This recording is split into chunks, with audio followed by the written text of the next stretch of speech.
Sobre advertencia, no hay engaño. Y hace alrededor de 3 años, cuando el presidente de la República levantó la mano de Claudia Sheinbaum para decir que ella era la elegida a ocupar la silla presidencial, la propia candidata en aquel entonces, ya de manera ilegal, sabe muy bien que en efecto eso tiene un costo y un precio. ¿Hasta qué punto está dispuesto a pagarlo? Y la pregunta, evitemos confusiones, no es ingenua. La pregunta es estrictamente política, que nada tiene que ver con la propia ingenuidad.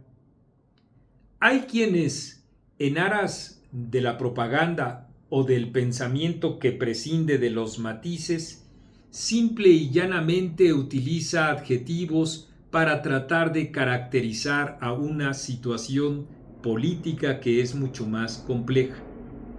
Me explico. No es llamándole títere o no es diciéndole titina y además sintiéndose muy orgulloso de expresar ese mote, como puede entenderse una realidad política compleja. Sin lugar a dudas, Claudia Sheinbaum le debe al presidente de la República el cargo que ahora ocupa, en 3 directrices al menos: en la violación de la ley para hacerla candidata desde mucho antes de lo que marcan los tiempos electorales, en la provisión de recursos suficientes, incluso desviados del erario, como ocurrió con la Secretaría de Bienestar, denunciado por el propio Marcelo Ebrard, y 3, en la disciplina que Andrés Manuel López Obrador logró de Morena para hacerla a ella, sobre la base, claro, del fingimiento de una competencia interna que nunca existió, hacerla a ella, digo, la candidata del oficialismo. Eso está muy claro. Y también está muy clara la pretensión del presidente de la República por trascender a través de la propia Claudia Sheinbaum. Sin embargo, hay un elemento clave que siempre hay que tener en cuenta. El presidente de la República se irá a la chingada, como ha dicho, a su rancho, como también ha comentado, a el propio retiro, y no se meterá, también advirtió, salvo que la presidente se lo pida o para que él ejerza su libertad de disentir. Con eso queda muy claro que por las buenas el presidente asiste y por las malas él podría, como estoy completamente seguro de que podría, deshacer cualquier entuerto que él creyera que estuviera, si la propia Claudia Sheinbaum hace algo distinto de lo que él, ya no digamos contrastante, de lo que él quisiera. Todo esto nos coloca a todos en una circunstancia en donde podemos decir que en todo caso, en las querellas, en las componendas, en las diferencias y en los acuerdos internos, tanto de Morena como de la presidente y de Andrés Manuel López Obrador, estará dependiendo buena parte de las políticas públicas e incluso de los cuestionamientos que llegue a recibir Morena. Y entonces la pregunta sí es pertinente, sin ingenuidad y también sin bobaliconerías que solo con un adjetivo pretendan caracterizar a Claudia Sheinbaum. ¿Hasta qué punto ella está dispuesta a sacrificar su propio gobierno, el propio poder que ella misma tiene, en aras de hacer exactamente lo que le diga el presidente? Hay quienes dan la respuesta tajante, sin duda, y dicen sí, y punto. Hay quienes esperamos a que ocurran los hechos para poder consignarlos.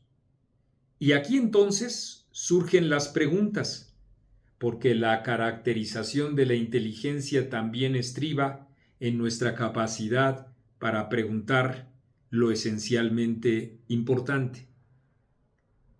Claudia Sheinbaum continuará haciendo depender el peso y su paridad internacional a las remesas que el país recibe?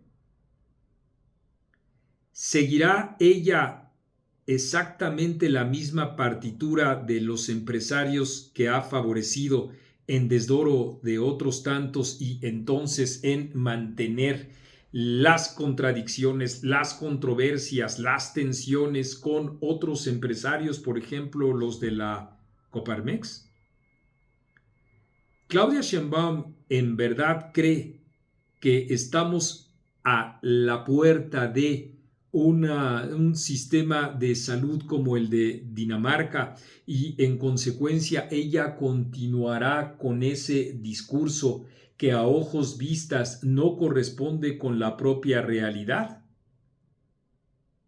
Ella misma tiene el cobijo para decir, como dijo Andrés Manuel López Obrador, que la violencia que explica los más de 200,000 homicidios durante su sexenio es la que ocurrió en los sexenios anteriores, incluso con Felipe Calderón. ¿Puede hacer eso Claudia Sheinbaum remitiéndonos a más de 12 años de distancia y seguir culpando a Felipe Calderón? ¿O ahora hacerlo en una escalada con Enrique Peña Nieto, que es un aliado evidente del presidente de la República? ¿No se le habrá ya desgastado ese cartucho demagógico al gobierno de tal manera que Claudia Sheinbaum no pueda en modo alguno justificarse en el pasado sin dejar de hacer responsable a Andrés Manuel López Obrador de esa violencia incontrolada?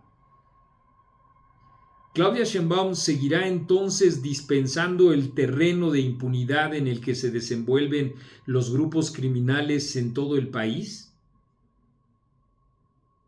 Hasta ahora, por supuesto que ha cedido, como nosotros advertimos desde la primera integración del gabinete, a los hombres y mujeres que le ha pedido el presidente de la República.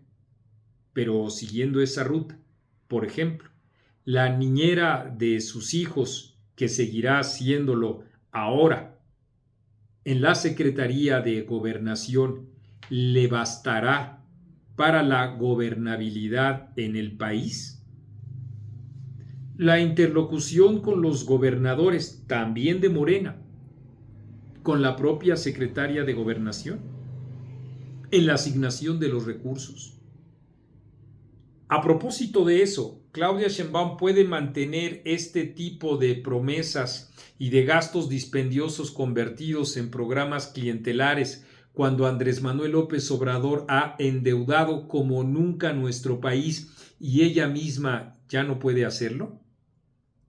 El segundo piso de la cuarta transformación autoproclamada como tal ¿no implica ya realizaciones específicas más que demagogia? Vamos, ella misma que carece de, a ojos vistas de todos, la, digamos, carisma y la personalidad que, teniéndola Andrés Manuel López Obrador, ha captado millones, porque hay que reconocerlo tal cual, de simpatizantes, ella podrá gobernar sin ese carisma y sin esa capacidad de convocatoria? ¿Hasta qué punto no necesitará incluso también de quienes antes fueran sus adversarios y ahora son sus compañeros? Coordinador de la bancada de los diputados de Morena en San Lázaro, Ricardo Monreal, o Marcelo Ebrard. Esos que fueron sus adversarios no tendrán que ser, a fuerza de la complejidad política, sus propios aliados. Claudia Sheinbaum continuará con esa relación con los medios de comunicación, dándoles enormes incentivos por concepto de publicidad u ofreciéndoles otros espacios de negocios a través de contrataciones de múltiples servicios por asignación directa, y simultáneamente continuará los embates en contra de medios y periodistas que a ella le cuestionan? Reitero, el planteamiento no es ingenuo, es estrictamente político y tiene mucho que ver con corrientes, con intereses, con facciones. Ahí es en donde por el momento se estará dirimiendo el destino inmediato del país y no en la oposición. Hay que subrayarlo, que se encuentra picándose el ombligo y autodegradándose como ocurre con el proceso de sucesión de Acción Nacional y con las pretensiones de perpetuarse en el poder de parte de Alito Moreno. Así es que ahí se encuentra una de las grandes encrucijadas de este proceso de regresión autoritaria que está representando la alternancia presidencial. Hasta aquí mi comentario. Quiero invitarlos a ustedes a que estén muy atentos a la sorpresa que les tenemos con un nuevo programa todos los jueves a las 7:30 de la noche, conducido por Ernesto Villanueva, en donde estaremos hablando con distintos actores políticos de distintos signos ideológicos en el marco de la pluralidad y en el marco, desde luego, de nuestra convicción de que el diálogo es concomitante a la democracia y, en consecuencia, una herramienta para anteponerla a todo este proceso autoritario. En los días que siguen les tendremos más noticias.